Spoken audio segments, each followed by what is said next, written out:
काबुल पर तालिबान के कब्जे के बाद वहां खराब होते सुरक्षा हालात को देखते हुए भारत ने अफगानिस्तान में अपने राजदूत और भारतीय दूतावास के कर्मियों को निकाल लिया है। वायुसेना के विशेष विमान से लगभग 150 के करीब लोगों की वतन वापसी हुई है। परिस्थितियां बहुत ही भयानक थी, आप उसकी कल्पना नहीं कर सकते। डर लगता था फंस जाएंगे तो क्या होगा, ये क्या होगा।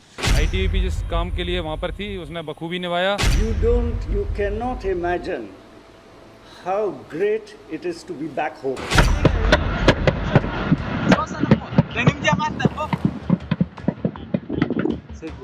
गोलियों के गूंज के बीच अफगानिस्तान में तालिबान के तानाशाह की वापसी हो चुकी है।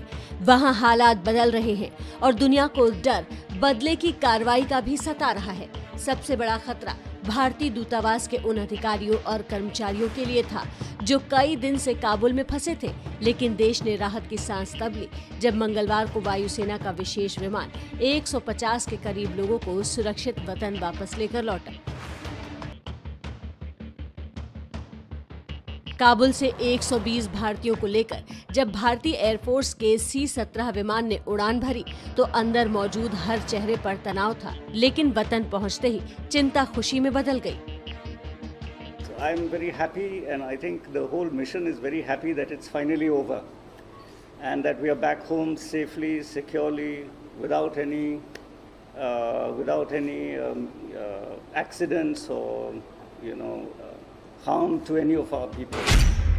खुशी है कि बिना किसी खरोच दूतावास से जुड़ा हर शख्स स्वदेश लौट आया है, लेकिन इस मिशन को अंजाम देना आसान नहीं था।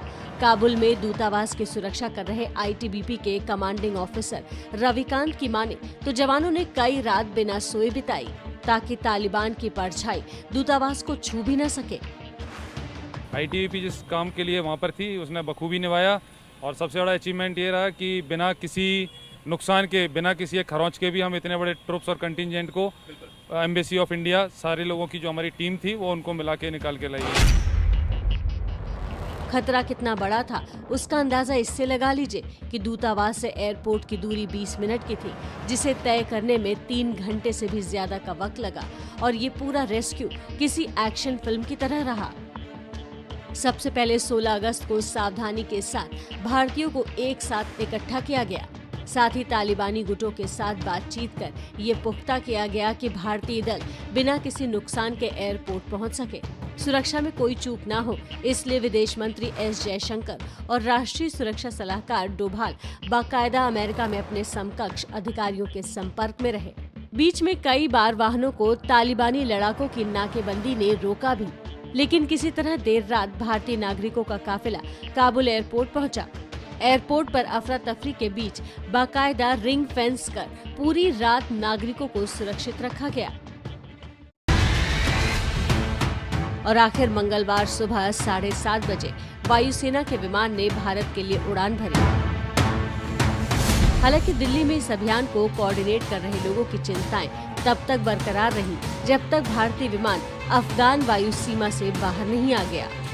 हमने सही सलामत हर एक डिप्लोमेट जो भी भारतीय दूतावास में थे, जो भी वहाँ पे इंडियन मौजूद थे, उनको हमने सही सलामत एयरपोर्ट तक पहुँचाया, फर्दर यहाँ पे इंडिया तक आए वहाँ पे।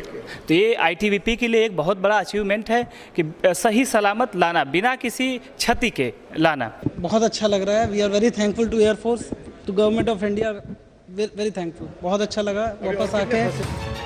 भारतीय दल के साथ विमान में पत्रकार कनिका गुप्ता भी सवार थी, जो पिछले 2 महीने से अफगानिस्तान में ग्राउंड रिपोर्टिंग कर रही थी। ABP न्यूज से एक्सक्लूसिव बातचीत में कनिका ने बताया कि एम्बेसी तक पहुंचने के लिए उन्हें तालिबान से बात करनी पड़ी। डर लगता था फंस जाएंगे तो क्या होगा, ये क्या होगा, but I think I had a very solid community of Indians over there. मतलब इतना ज़्यादा we were very much relying on each other. वहाँ पे काफ़ी सारे इंडियंस थे and we were always constantly in touch, giving each other support, moral support कि घबराने की बात नहीं है, हम हैं, हम साथ हैं, कुछ ना कुछ करके भारत सरकार निकालेगी। We were always depending on that कि कुछ ना कुछ करके भारत सरकार निकालेगी।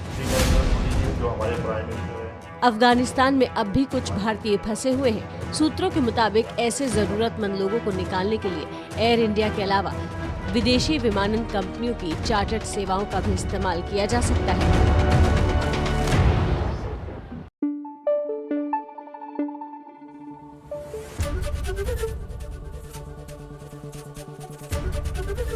ABP न्यूज आपको रखे आगे।